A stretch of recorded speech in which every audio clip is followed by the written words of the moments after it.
विधानसभेमध्ये राज्यपाल CP राधाकृष्णन यांचं अभिभाषण सुरू।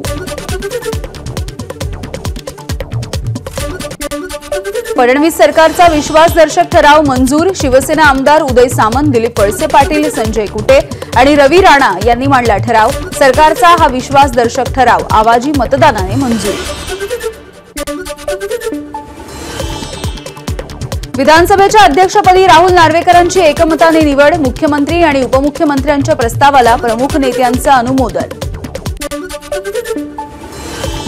मुख्यमंत्री फडणवीसांकडून राहुल नार्वेकरांचं अभिनंदन। सभागृहाच्या दालनाचा चेहरा अध्यक्षांनी बदललाय। कितीही गरम चर्चा झाली तरी त्यांच्या दालनामधील कॉफीने वाद मिटतो। फडणवीसांकडून नार्वेकरांचं कौतुक। संख्याबळ कमी असलं तरी विरोधकांचा आवाज कमी राहणार नाही याची जबाबदारी माझी। विधानसभा अध्यक्षपद स्वीकारल्याच्या नंतर नार्वेकरांकडून आभार मानत असताना पटोलेंना उद्देशून वक्तव्य। विधानसभा अध्यक्षपदाची निवड होताना ठाकरेंच्या शिवसेनेचे आमदार अनुपस्थित। ठाकरेंच्या शिवसेनेचा एकही आमदार सभागृहामध्ये उपस्थित नव्हता।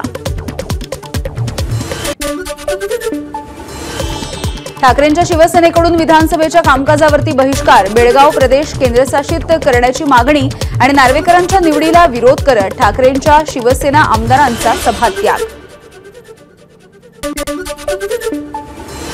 विरोधी आमदार शपथ घेणारच होते, बहिष्कार वगैरे हे नाटक होतं। अजित पवारांची विरोधकांवर टीका।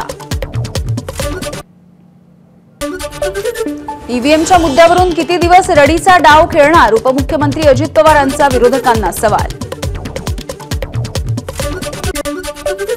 विरोधी बाकावरील संख्या ही चिंताजनक। उपमुख्यमंत्री शिंदेंचा विरोधकांना टोला।